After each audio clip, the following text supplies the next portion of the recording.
বর্তমানে ইন্টারনেট জুড়ে একটি বিশেষ টপিক ক্রমাগত ভাইরাল হচ্ছে, বালুচিস্তানের স্বাধীনতা আন্দোলন। এটা সেই বালুচিস্তান যা পাকিস্তানের 4টি প্রভিন্সের মধ্যে সব থেকে বড় প্রভিন্স।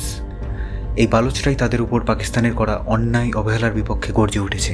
স্বাধীন বালুচিস্তানের জন্য বালুচিস্তানের হাজার হাজার মানুষ সমগ্র বিশ্বের কাছে তাদের স্বাধীন স্বতন্ত্র দেশ হিসাবে স্বীকৃতি দেওয়ার আবেদন করে রেখেছে।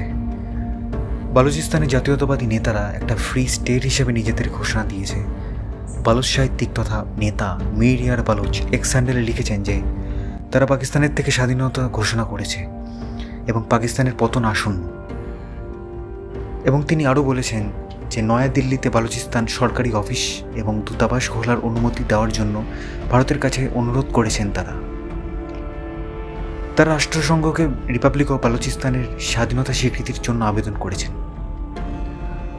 অর্থাৎ বালুচিস্তানের নেতা সহ সাধারণ মানুষরা রিপাবলিক অফ বালুচিস্তানের স্বাধীনতা ঘোষণা করেছেন। তার মানে কি এটাই দাঁড়ায় যে পাকিস্তানের 1971-এর পর আবার একবার দ্বিতীয়বার ভাঙন হতে চলেছে?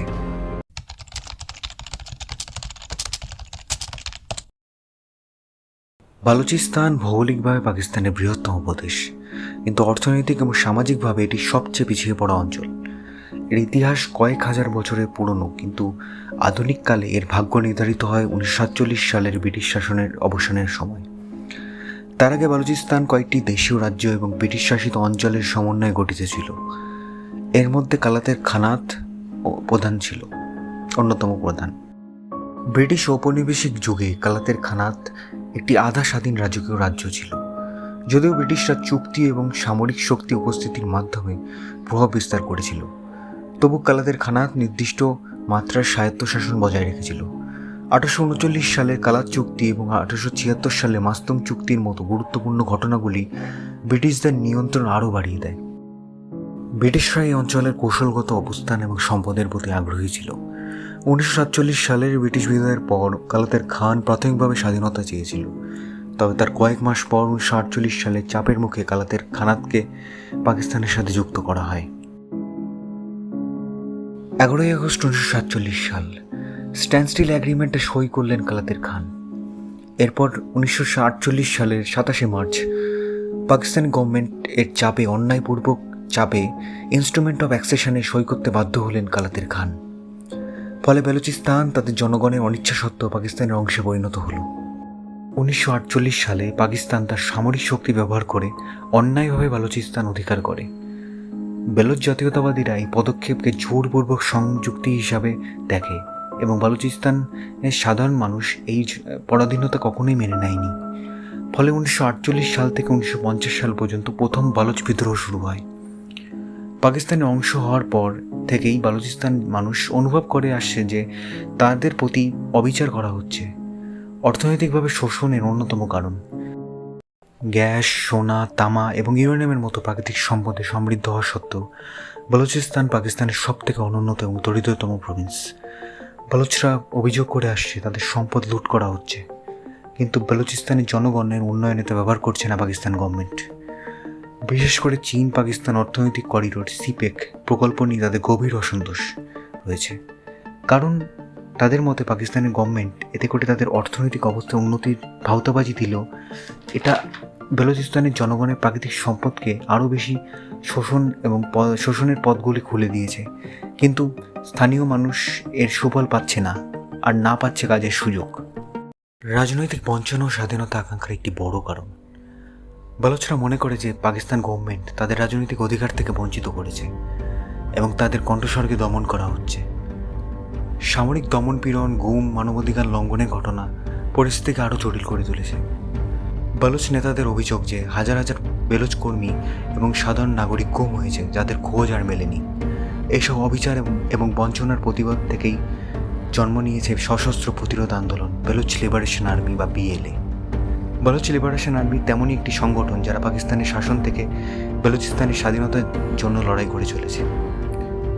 2000-এর দশকের সে গোড়ার দিক থেকে BLA-র উত্থান ঘটে বা বালুচিস্তান লিবারেশন আর্মির উত্থান ঘটে। বলে রাখা ভালো, পাকিস্তান গভর্নমেন্ট এবং কয়েকটি পশ্চিমা দেশ এই BLA-কে বা বেলুচিস্তান লিবারেশন আর্মিকে সন্ত্রাসী সংগঠন হিসাবে তালিকাভুক্ত করেছে। তবে বেলুচ জাতীয়তাবাদীদের কাছে এরা হলেন স্বাধীনতা যোদ্ধা। বালুচিস্তান লিবারেশন আর্মি বা পিএলএ পাকিস্তান নিরাপত্তা বাহিনীর সরকারি অবকাঠামো এবং সিপ্যাকের সাথে সম্পর্কিত প্রকল্পগুলি লক্ষ্য করে হামলা চালিয়ে থাকে। বালুচিস্তানে 51টি বিভিন্ন লোকেশনে 71টি অ্যাটাকের দায়ভার গ্রহণ করেছে বালুচিস্তান লিবারেশন আর্মি বা পিএলএ। অ্যাটাকগুলো হয়েছে Pakistani military intelligence site, police sites এবং ইনফ্রাস্ট্রাকচারগুলোতে।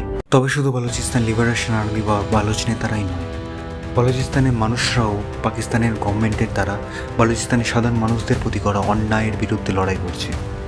তাদের বক্তব্য অনুযায়ী সংগ্রামটা মানবাধিকারের লড়াই। বালুচ মহিলারা প্রতিবাদ করছেন যে তাদের বক্তব্য অনুযায়ী তাদের ভাই আর পিতাকে পাকিস্তানের আর্মি গুম করেছে আর তারপর মেরে ফেলেছে। বালুচিস্তানের মানুষের উপর পাকিস্তান আর্মি এবং পুলিশের করা এইসব অন্যায়ের বিরুদ্ধে বালুচদের নেত্রী হিসাবে এগিয়ে এসেছেন ডাক্তার মেহরাং বালুচ। তিনি একজন বিশিষ্ট মানবাধিকার কর্মী এবং চিকিৎসক। তিনি বালুচি একজেহেদি কমিটি BYC এর নেতৃত্ব দেন, যা বালুচ সংখ্যালঘুদের অধিকারের জন্য কাজ করে। তিনি 2023 সালে বালুচিস্তান থেকে 1600 কিলোমিটার দীর্ঘ লং বালুচ মার্চের আয়োজন করেছিলেন, যা আন্তর্জাতিক মনোযোগ আকর্ষণ করে।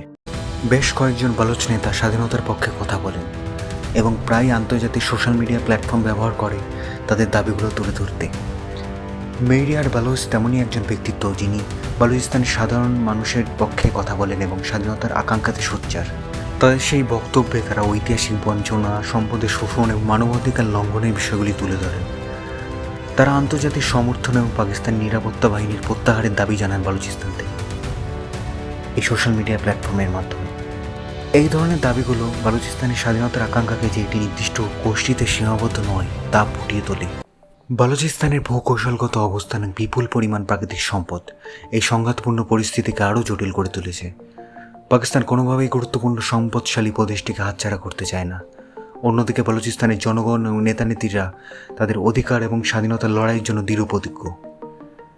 এই সংঘাতের পরিণাম কী হতে চলেছে তা বলা মুশকিল, এবং এটা স্পষ্ট যে বালুচিস্তানের স্বাধীনতার আকাঙ্ক্ষা ছিল দীর্ঘ সময়ের, যা আজ তারা বাস্তবায়িত করতে চাইছে।